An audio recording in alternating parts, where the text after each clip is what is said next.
Hey, today we're going to talk about RV gear that you need when you go camping. So these are the items that are essential to make your life very easy when you're out there. So let's get started. So the first item on this list is a sewer hose. I always suggest getting the clicky ones. The reason why you need two sewer hoses. You need a click one and then just a regular old cheap one. The cheap one is just if you need to get that extra length, and the quick one is it gives you a variable length hose. That way you can be that long, or you can be twice. I think it's even four times the length. I don't remember what length it was, but it gives you basically a variable length hose. So one click type hose and one that's a cheap one in case you need the length. Next on the list, you need this hose holder. It's a sewer hose holder that you take this little thing off and it expands out, and basically your sewer hose lays on it like that, and it gives it a gradual downhill towards the where you're going to be draining the thing in. So for on-site uh, sewage, you need something that's gradually going to go downhill. A lot of places even require this little device, so it makes life a lot easier when you're draining the black tanks and the gray tanks out of your RV. So that's the next item. The third item is this clear elbow. This is what screws into the RV site drainage area. It can screw in. Some of them don't have screw in, so you got to put a rock or something on it. But get the clear one because then you can see if that black tank is done and if the gray tank is going. It's all good. Another tip I have is while you're draining your black tank and your gray tanks, give this hose some shakes. Just kind of give it a little shake. That way anything being trapped in these little cracks gets shaken out. But your hose is completely clean. There's no leftovers in there. So while you're giving it your final gray tank cleaning, give it a shake. Get rid of all that stuff. Next, we're going to talk about black tank treatments. So these things are just things you throw in your toilet. You put a couple gallons of water in there, maybe a gallon and a half, and it just makes it so your toilet isn't stinking when you open it up. And that's what this is. And like I said, there's other types out there, but this is the one I use. But yep, make your toilet not stink. So rubber chalks to chalk your wheels. I say get the good, rubber chalks. They're like 3 times more expensive than the plastic ones, but the difference is the plastic ones are going to last you maybe one season, and these are going to last you a very, very long time. I've already had these for a few years, and there's no wear on them. So rubber actual chalks for chalking your wheels. In my opinion, this is a necessity because this helps your leveling procedure for leveling your RV 1,000 times. I mean, it's so much easier. You drive your RV on this. It goes up to however high you need to go up, raises that side, and then you take this, shove it into the back, and now your RV, that side of your RV is raised up, 4 inches, which I haven't had a site yet that this hasn't done what I needed to do.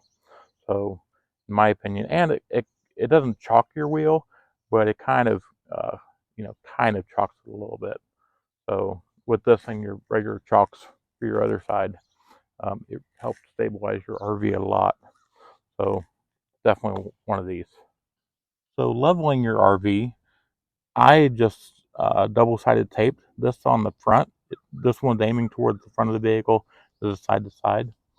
This gives you a nice, easy way to, while you're jacking up the front of your RV, that you can watch that to make sure it's getting level. And also when you back up on your side to side levelers, you can kind of come back here and take a look. I even thought about putting that sticky up here on the tongue because then I think I could see it with the camera from the truck. So that's just another thought. Also, a different side note, I put reflective tape on my ball. That way, when I'm backing up with my truck's camera, it's hard to see this black at night against the black, backgrounds. or even during the day, it's a little hard. With this reflective tape on here, I can easily see where the center of my ball is when I'm backing up to it. Get yourself one good fold-up table. It's really nice. Then you can put your cooking accessories on here, your water tank, everything you need. You can just throw on here right outside your RV. So it kind of expands the inside living to the outside a lot. So a good fold-up table. An electric griddle. So I know you're saying, I'm outdoor camping. I want to camp on the fire. That's not really going to happen all the time. You want to wake up in the morning and cook yourself some bacon and eggs. You don't want to heat up the RV by cooking inside. You're not going to make a fire. So this is a nice quick way to make your bacon and eggs or whatever you need to make in the morning. You just plug it in. So a good griddle. So get yourself a good drinking water container. This container is for drinking water, and I use it for a couple other things too, but mainly used for drinking water. It's good because I can easily clean it out. This top opens really wide. If I need to go in there and scrub it out, I can actually get my arm in there to clean it out. Haven't had to do that, but it's a good option. And like I said, this thing holds 5 gallons. It makes your drinking water for camping so much better. Put it out on your outside table, and you're all set. This is a 300-watt boiling pot. So the reason why I got it, it's self-contained. It's not going to heat up your RV when you're boiling a pot of water. So whenever you're camping, you don't. Basically, I don't want to run the stove when I'm camping. I want to run it as minimum as I have to. And this makes it so I can make my kids, they want ramen noodle soup once in a while. So I make them ramen in this. And because it's 300 watts, I can use this on boondocking. So it meets both my needs for that. A Keurig machine of some kind. This one I got is a low watt machine. This means when I'm boondocking or regular camping, I can have my coffee in the morning. So a nice Keurig of some kind. Just make sure it's a low wattage.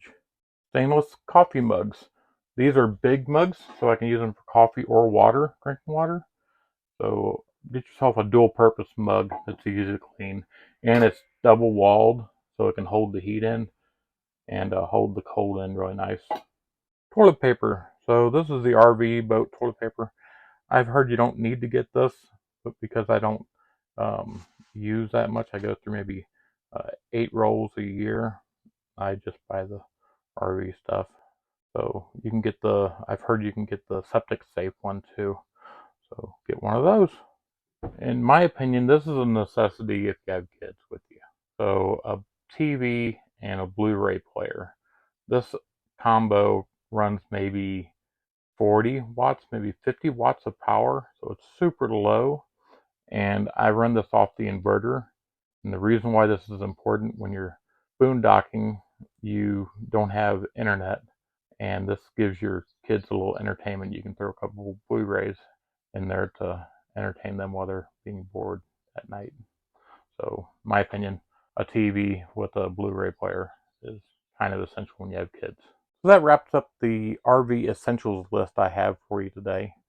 If there's anything else you know of, please leave it in the comments. And if you like these videos, please subscribe, and I'll see you next episode.